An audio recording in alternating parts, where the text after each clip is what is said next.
It's finally here. Opening night of the 2024-25 season. The Florida Panthers have released their opening night roster and got their championship rings last night. We're going to discuss all the details and more on today's Locked On Florida Panthers podcast.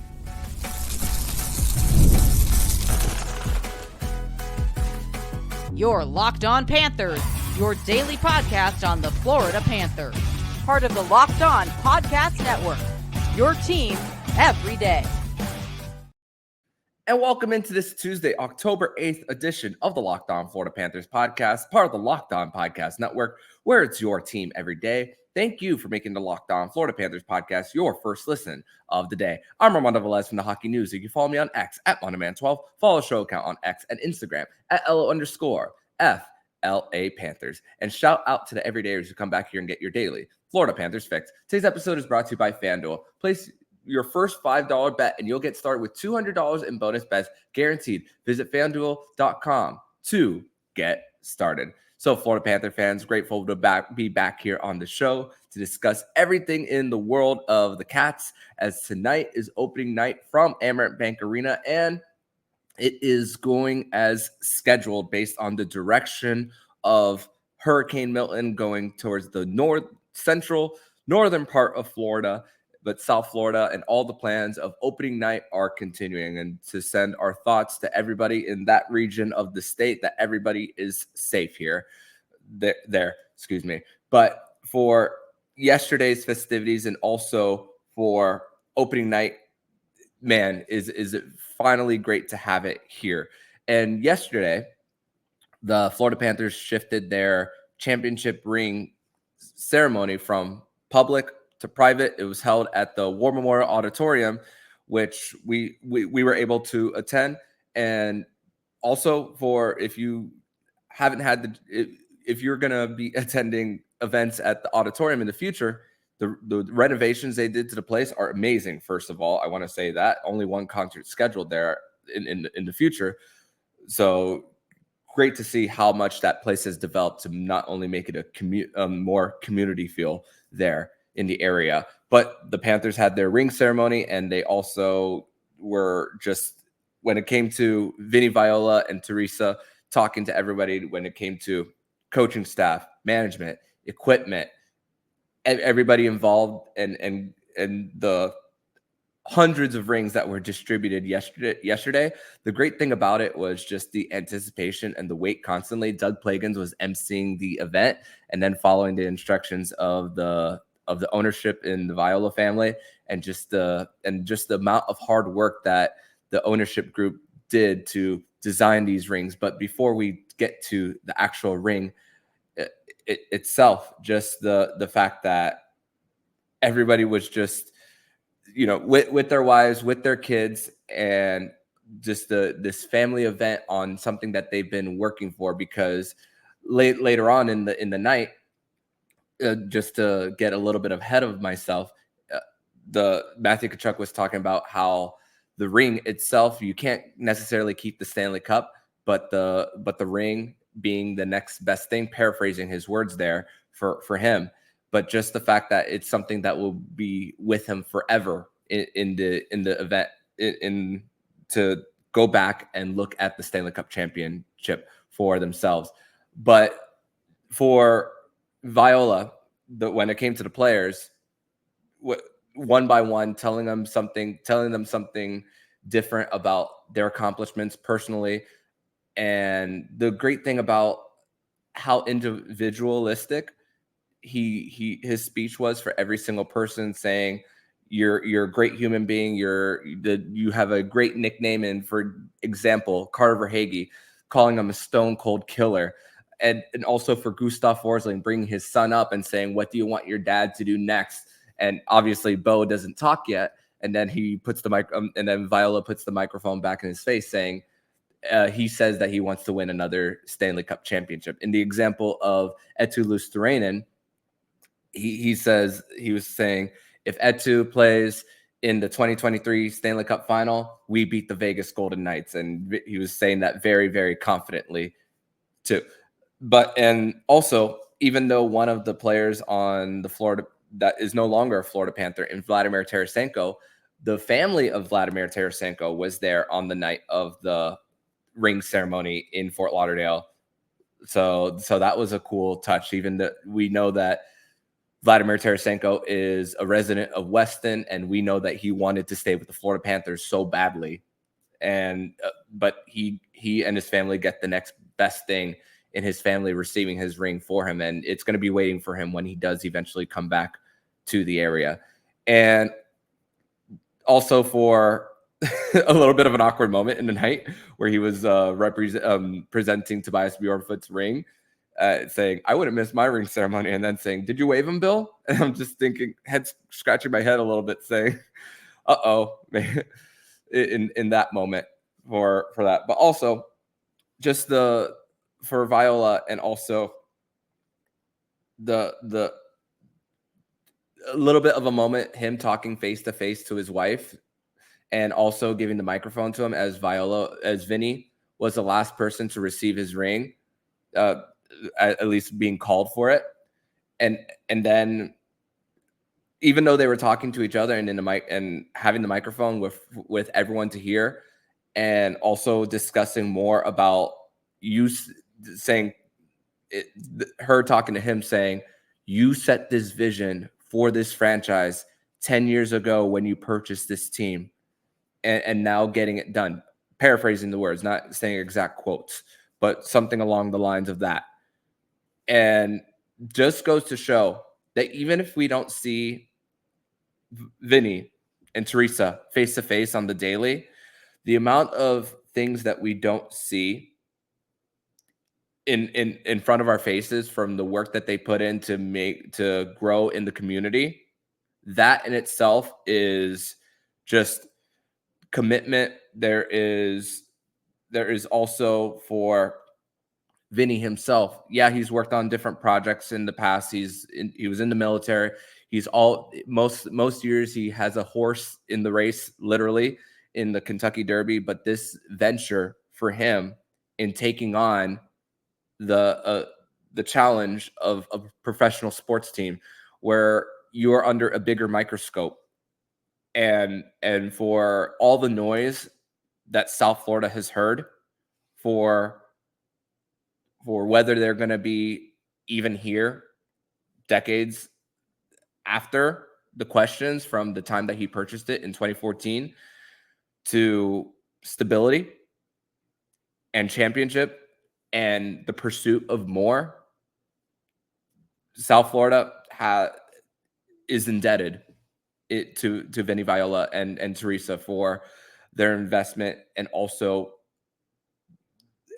what they are promoting in facilities in Fort Lauderdale. Yeah, we see the ice. Yeah, we see the 2 sheets. We see the federal, the watch parties that they've done there ever since it opened back in December of 2023. Now for hockey and the growth of it, the winning adds so much to everything. And I mean, hell, we saw a South Florida native got their first goal in their NHL debut just the other day in Seamus Casey of the New Jersey Devils in the Global Series. And we speak about this so many times throughout this, that we're not going to truly see the ripple effects of a Stanley Cup championship for the Florida Panthers when we years from now, who knows, there might be more than 15 players in the NHL. This is just wishful thinking on my part, that when you look at their elite prospects profile, that we could see somewhere in the Tri-County area. And we're going to hear some of the stories of the Florida Panthers winning their championship and becoming just an overall fan of the game. And even though in this region we have a lot of snowbirds from the Northeast, especially, that is also, even if they're not Panther fans, that is very crucial to growing the game, because they're passing down. It's not just fandom. It's just for the love of the game. This is what it's about, the love of the game. And this is for Vinny Viola, the love of the game. This is for the guys, the love of the game. This is for the community, the love of the game. That is what this is all about for this Stanley Cup championship, and also the growth. We've spoken about Duclair and the synthetic ice rinks. I had a chance to eat at the Federal last night after the event and seeing the roller hockey rink that's outside, and just incredible how the conversation around this sport, there wasn't so much noise around it, and now it's even bigger, and winning has brought that. And with their championship rings, for sure, it's definitely amplified it more. But in segment number 2, we are going to go more into the details of the championship ring, which is what you came here for. And so we are going to break that all down and more next here on the Locked On Florida Panthers podcast. Today's episode is brought to you by FanDuel. And hey, NFL fans, you can start the season with a big return on FanDuel, America's #1 sportsbook. So when you get a hunch in the middle of the game, you can check out the latest stats, view live play-by-play, and so much more on the same page where you can place your bets. You'll get started with $200 in bonus bets guaranteed when you place your first $5 bet. Once again, you'll get started with $200 in bonus bets guaranteed when you place your first $5 bet. And you can do that all at FanDuel.com.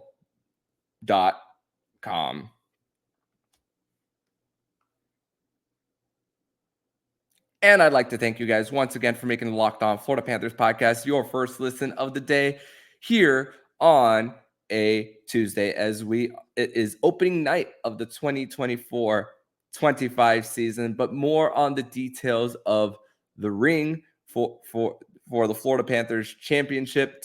And as I am doing this, I am trying to bring up a screen share for all of you guys, to give you guys some of the details of the ring.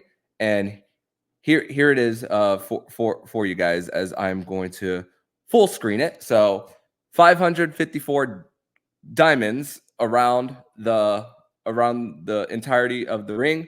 You see the shield, Florida Panthers with Stanley Cup at the top, champions at the bottom. 16 price cut rubies, 9 blue sapphires, 37 yellow sapphires, 15.6 carats, and 1 round ruby. We're going to discuss more about the round ruby, which is the coolest part about it. So in the interior of the ring, you will see at the bottom Freedom, which is that touch from Paul Maurice from the championship parade when he was, he had a little bit of alcohol in him, and he said, he pointed to the guys and pointed to the sky saying freedom there. But also the rat inside of the ring to dedicate the history. So it's a little bit of past and present for the Florida Panthers, a South Florida type of identity that they put in this ring. More on the inside of the ring, all of the series that they won: Tampa Bay, Boston, New York, Edmonton, the date of when they clinched their first official championship in the history of the franchise, the championship belt, the WWE style from there, as Matthew Tkachuk displayed at the time of winning. At the very top portions of the ring, of the rubies at the top, 16 of them, 8 on each side, to signal all the wins in their championship run. Also, for one side, the state of Florida, their sweater number, and also 1 ruby in the state of Florida, which is the location of Broward County. And in the video that can be seen on the Florida Panthers socials and floridapanthers.com, Matthew Caldwell spoke about Broward County being their home, about really signaling to the world, this is where the champions play. This is our relationship with the community, with the politicians, with everyone involved, that this is our home. Also, in the case of Sasha Barkov, Aaron Ekblad, and Matthew Tkachuk, they have some of the letterings of their positions on the team. Like, for example, Barkov having captain, and also Matthew Tkachuk and Aaron Ekblad getting alternates on theirs.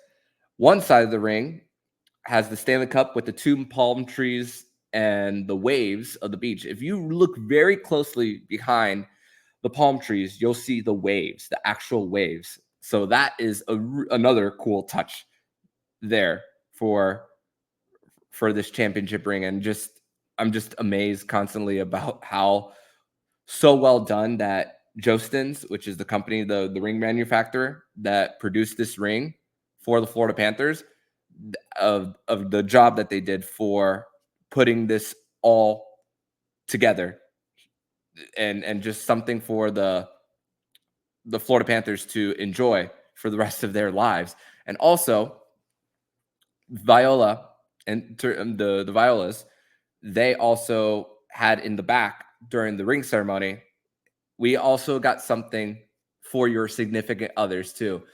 We left the room after that, so have no idea at the moment of what what was provided by Jostens for the wives there.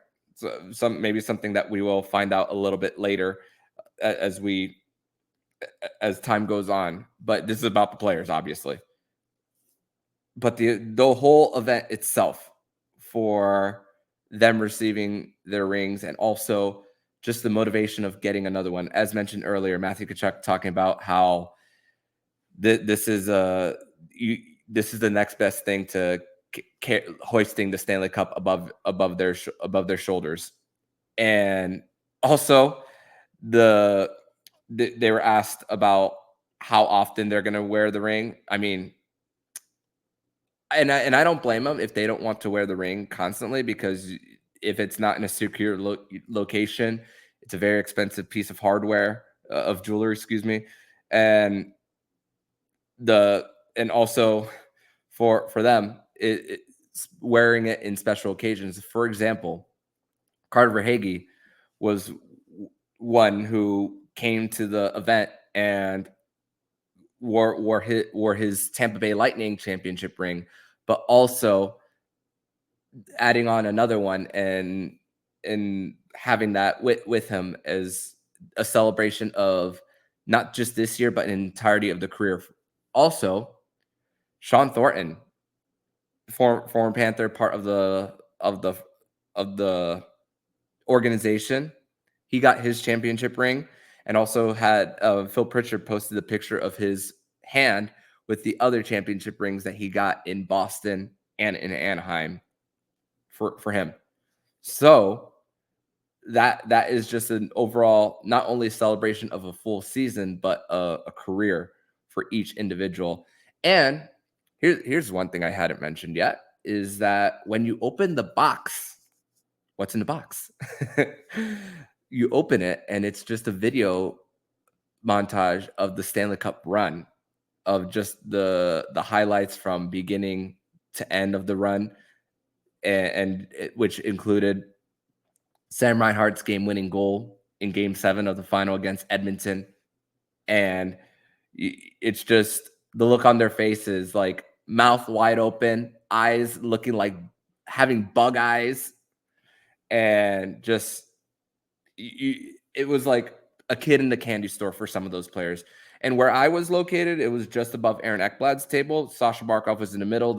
Most of the Finns, like Mikkola, Etu, were on the complete other side. So the closest ones that I was able to see very closely was Ekblad and Barkov, which those are the two franchise cornerstones. So I'm very thankful to have seen that.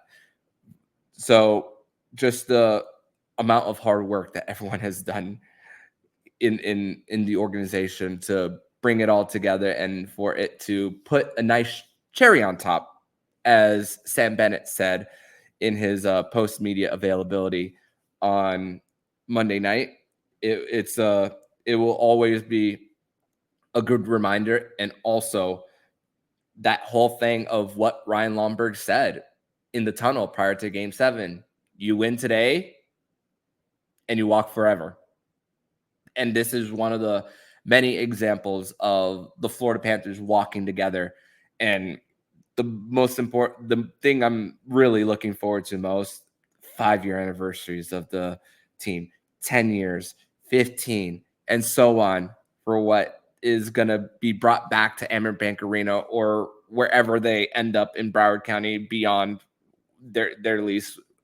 But this is going to be a celebration for so many years, and just the look back, and just the fact that a lot of you, the fans, have waited, and whatever may go on in someone's personal life, and you have a little bit of joy of your team winning the Stanley Cup, that in itself can really truly lift up a lot of people.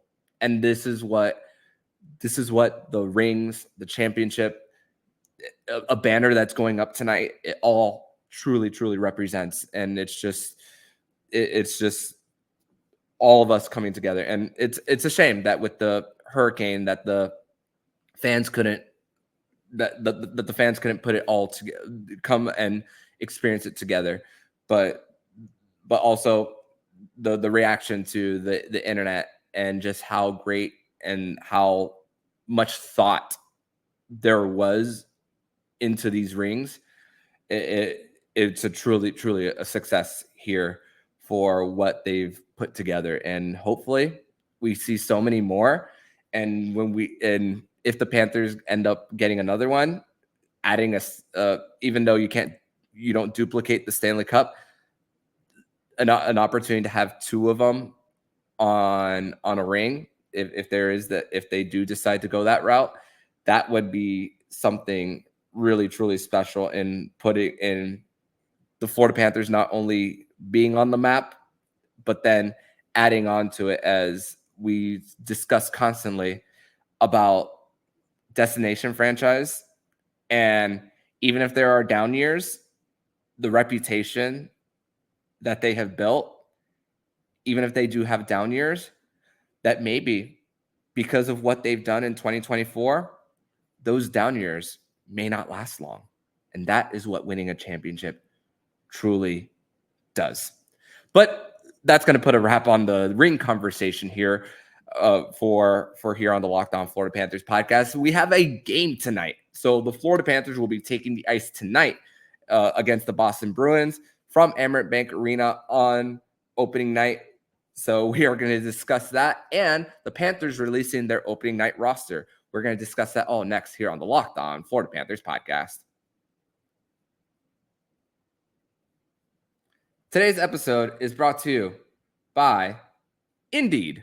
And we're driven by the search for better. When it comes to hiring, the best way to search for a candidate isn't to search. Don't search, match with Indeed. If you need to hire, you need Indeed. Indeed is your matching and hiring firm with over 300 million global monthly visitors, according to Indeed data, and a matching engine that helps you find quality candidates fast. Ditch the busy work. Use Indeed for scheduling, screening, and messaging so you can connect with candidates faster. And Indeed doesn't just help you hire faster. 93% of employers agree Indeed delivers the highest quality matches compared to other job sites, according to an Indeed survey. And listeners to the show get a $75 sponsored job credit to get your job more visibility at Indeed.com/lockedon. Go to Indeed.com/lockedon right now and support our show by saying you heard about it once again on this podcast. Indeed.com/lockedon. Terms and conditions apply. Need to hire? You need Indeed.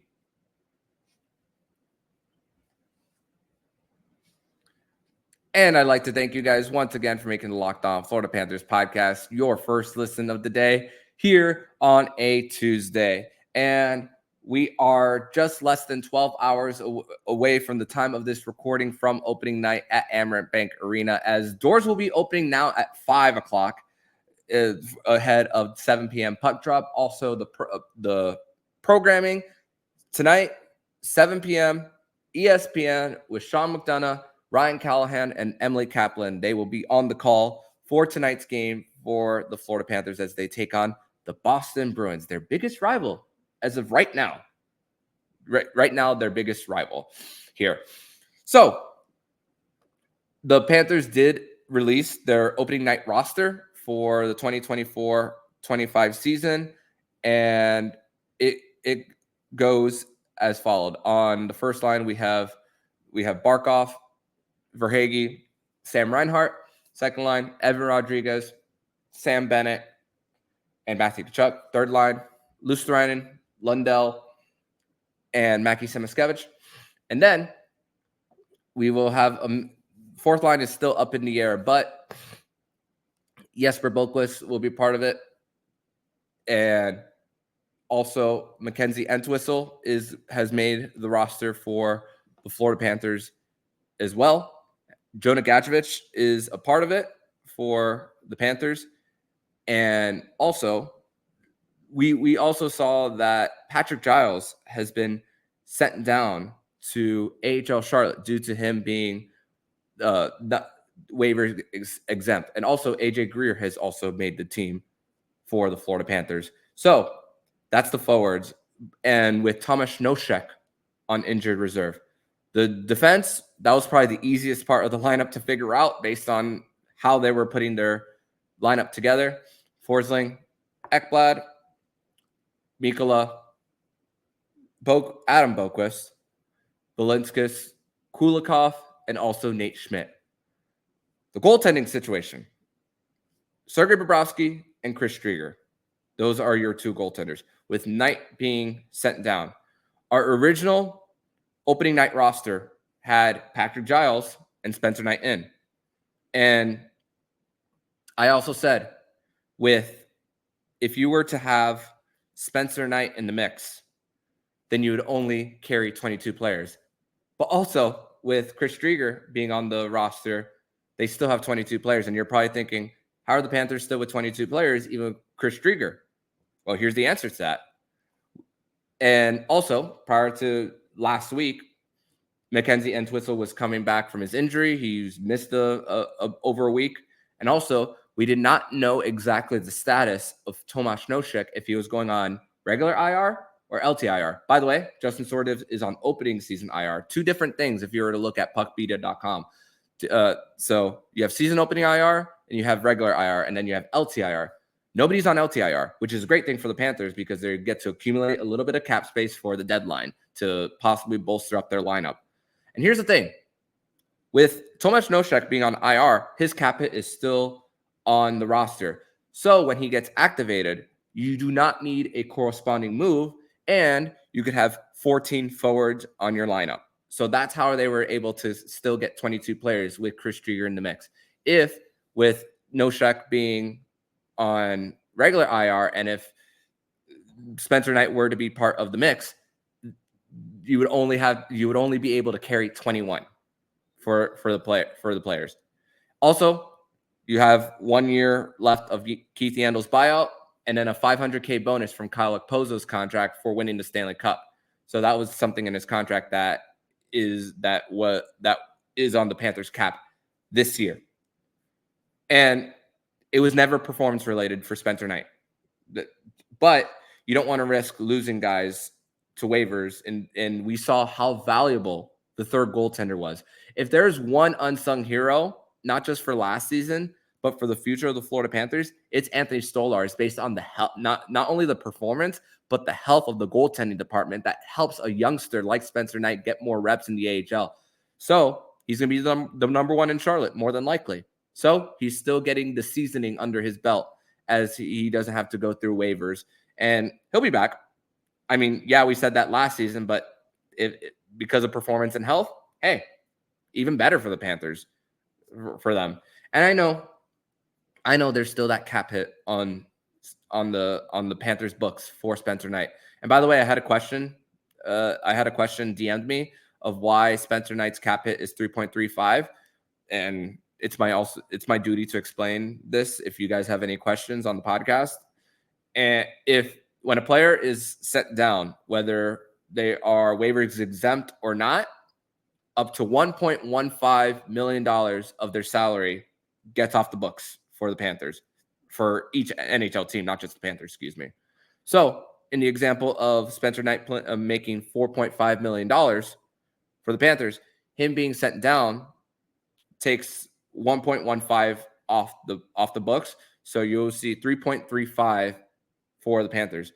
And I'm sure a lot of you are thinking, man, the Panthers are carrying 3.35 in dead cap for Spencer to not play, but also the 1.2 of Yandel and the 500K of Okposo. So there's a little bit of dead cap on the roster. There's no denying that for them.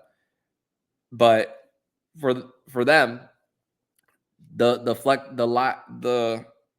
when you're contending, you're always going to be up against the cap, but beneficial for depth too. In the case of the skaters and Patrick Giles, that could be the first call up for them, if anything. And Sandis Vilmanis, he's going to get a full season in the AHL. I don't expect a call up at all from him. I think it's Patrick Giles, Justin Sordiff when he's healthy, Wilmer Skoog possibly being part of the mix. Sandis Vilmanis is also going to get a full season of development there for the Panthers, which is going to be so beneficial for a guy who's just a pure sniper and also gets an opportunity to fully mature in his body down in Charlotte.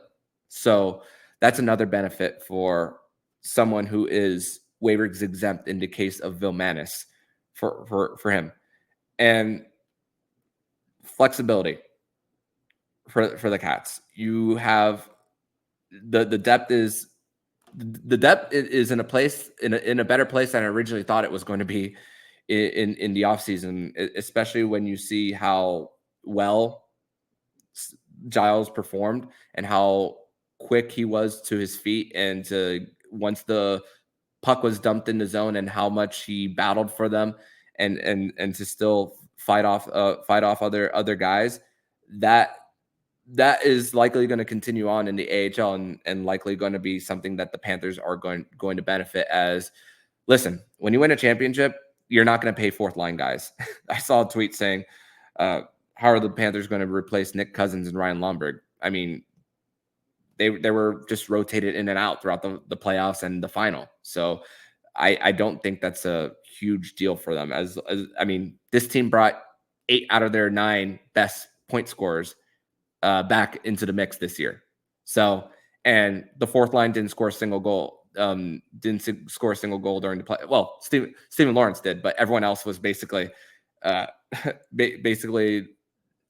saying they weren't contributors, but they didn't get on the score sheet for them. Their responsibility was just to play well defensively, like Paul Maurice has said. If you could get the defensive side of the game down as a fourth liner, then you're doing your job. The offensive side of things is an icing on the cake, a nice little bonus for these fourth liners. So we are going to truly see what this new fourth line is going to be for the Panthers, as Jesper Boquist is looking to be the guy down the middle for the Cats. So there's going to be that little bit of a revolving door, at least to start the season. There's still a little bit of questions on what the D pairs are going to be, because Balinskis, Kulikov, and Schmidt have been rotating throughout the last few days of camp. We did see Balinskis on the second power play unit, so chances are he's going to get more reps, at least as of right now. We are 30 minutes away from morning skate at the time of this recording. So we will know more about the details of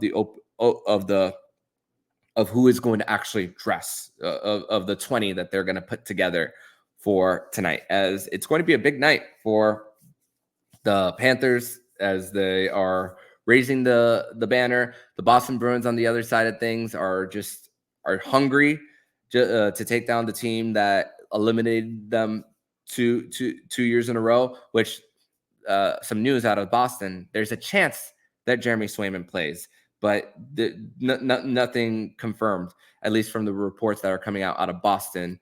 So something to look out for tonight. And we will be there at the arena to cover everything on opening night and more. And we will have your post-game breakdown tomorrow on the Locked On Florida Panthers podcast. And before we sign off, a lot of fans have been selling their tickets for tonight's game due to the hurricane, and the prices have gone down. So if you are not doing any hurricane prep and you want to head to the arena for tonight's game, there's still some tickets left and an opportunity for you guys to go if you are not if you are in a position to go. I don't want anyone, if you do not feel safe to go, I don't want to convince you guys to do so if you value safety before a hockey game, because there are bigger things than sports. And once again, hope that everybody in Central and North Florida are safe as Hurricane Milton is looking to make landfall sometime in the next 2 days. But that's going to do it for today's edition of the Locked On Florida Panthers podcast. Thank you once again for making the Locked On Florida Panthers podcast your first listen of the day. And we will be back tomorrow to recap everything from opening night from Amerant Bank Arena. But in the meantime, if you like what you're hearing, please subscribe to the podcast to be notified every single time the Locked On Florida Panthers podcast jumps into your podcast feed. Don't forget to also subscribe to the other shows on the Locked On NHL network, including Locked On NHL, Locked On Fantasy Hockey, Flip Livingstone and Steel Roden, and Locked On NHL Prospects. Thank you once again for making the Locked On Florida Panthers podcast your first listen of the day. So I'm Armando Velez, signing off. And you've been listening to the Locked On Florida Panthers podcast, part of the Locked On Podcast Network, where it's your team every day.